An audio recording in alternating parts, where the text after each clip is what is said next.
Your attitude is either opening or closing your mind, making you a conventional thinker or a youthful, creative maverick.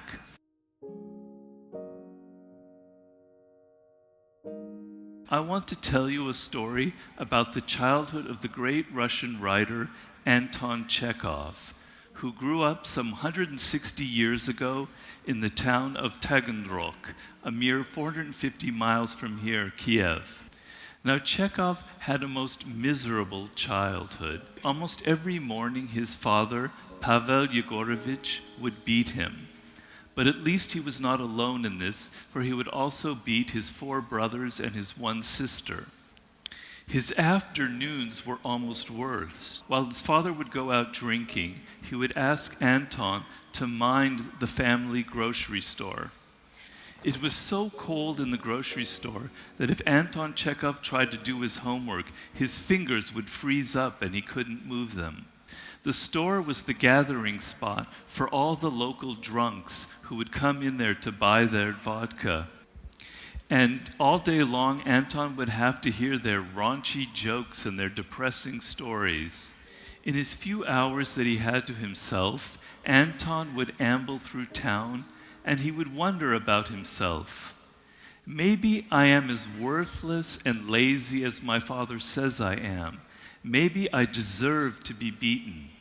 Then in 1875, when Anton was 15, his 2 older brothers ran away to Moscow to escape their overbearing father. In the meantime, the father had so mismanaged the running of the grocery store that it was facing bankruptcy.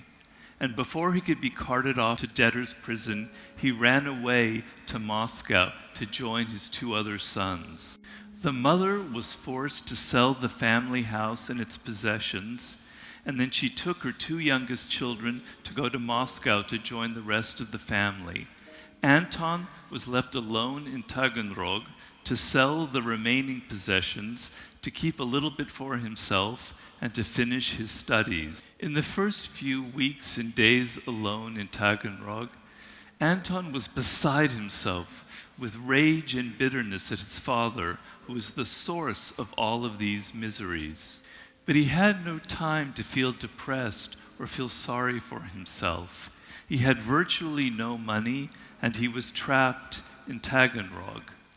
He hired himself out to wealthy families as a tutor.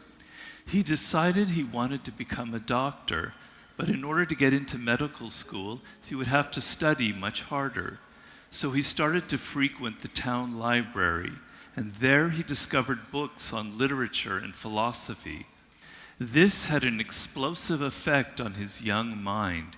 He could travel mentally far beyond Taganrog into the realm of ideas. He was not trapped at all. Soon, new thoughts came to him. He wasn't lazy by nature at all. He loved absorbing his mind in the ideas and the lives of his students, in his tutoring. He could support and take care of himself. He was not worthless at all. Finally, alone, he could think for himself and reevaluate his life. Even Taganrog was not that bad. All of its strange characters in town were now supplying him endless material for the short stories that he was beginning to write. Then one day, as he was walking through town, the greatest day of his life, he had an epiphany. His grandfather, whom you can see in this picture, had been born a serf. And beset with feelings of rage and inferiority, he began to beat all of his sons. But the grandfather had saved enough money to buy his family's freedom, and he set up all of his sons in different businesses. But no one had as much emotional baggage as Anton Chekhov. The secret, as Chekhov discovered, was to taste for just a moment that freedom and sense of power that can come from letting go of the past and facing the future with a fearless and life-affirming attitude. Once you taste this freedom and power, there is no going back. You will want more and more of it. We shall return to this idea of the foretaste of power and how to achieve it in your lives. But right now, I want to go more deeply into the science behind this idea of the attitude. The great psychologist Carl Jung once wrote, "Attitude is the readiness of the psyche to act or react in a certain way. To have an attitude means to be ready for something definite, even though this something is unconscious. For having an attitude is synonymous with an a priori orientation to a definite thing. What this means is that in the course of a day, your brains are receiving thousands of stimuli from the world, and your minds interpret the stimuli according to this a priori orientation or disposition. Our minds anticipate excitement or danger in what we perceive, and this colors what we see. No two people see the same events in the same way. Our interpretations of the stimuli can vary depending on our mood, whether we are happy or depressed. But in general, each one of you has a predominant orientation, a way of anticipating events. We are never conscious of this, but because it occurs so naturally and quickly, we assume that we are seeing the world as it is, instead of the fact that we are actually seeing the world as filtered through our attitude. And this attitude can be a mix of factors. It can be a product of genetics. Some of us are simply born more anxious than others. It can be a product of powerful experiences in childhood or in youth. Now let me explain how this attitude works by giving you an example. Let's say we're taking a walk through a forest path on a very beautiful day, on a very beautiful sunny day, and we're alone. Suddenly we turn a corner and the path is blocked by this stream in front of us. There is no way to continue this walk unless we somehow cross the stream. Now one of you might look at this scene and notice that across the stream is a beautiful meadow where the path continues. You will notice some rocks in the stream that you could possibly jump across to get to the other side.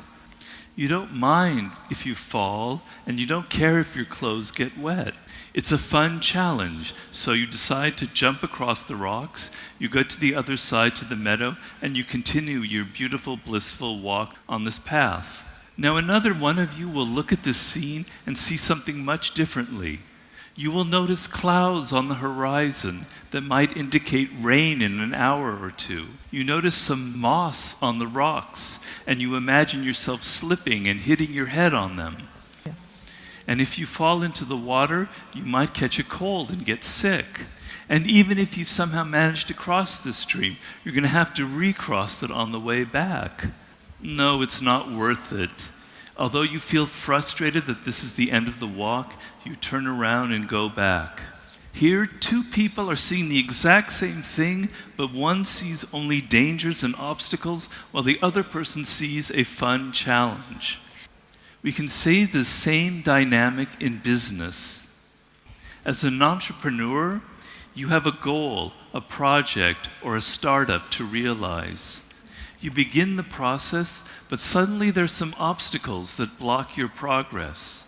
One of you will focus on the bad things that will happen if you go ahead, and so you turn around. Another one of you sees the obstacles as an opportunity. This means that most people will be discouraged from proceeding, and you'll have the entire field to yourself. You embrace the challenge. It's a test. It's a way to prove yourself. It's a way to toughen yourself up. This is the entrepreneurial mindset, what you must work to adopt for yourself. We can compare the attitude to the aperture of a lens. When you are fearful, that aperture tends to close down, giving you a narrow perspective on the world. If you take in less, you have less to fear. But as your mind closes down, you miss seeing opportunities and coming up with new ideas. Some of the best ideas in business are creative combinations that no one had ever thought of, such as microtechnology and music, and voila, the iPod. But if that lens opens up and expands, suddenly you can see all kinds of combinations and connections out there in the world that nobody else is seeing because of their fearful, closed lens, the way they're looking at the world. In this case, the chaos of the world is not something to fear, but something to exploit. Now you can come up with all kinds of incredible combinations of ideas because of this chaotic, wild world that we're living in. This is the source of all creative thinking.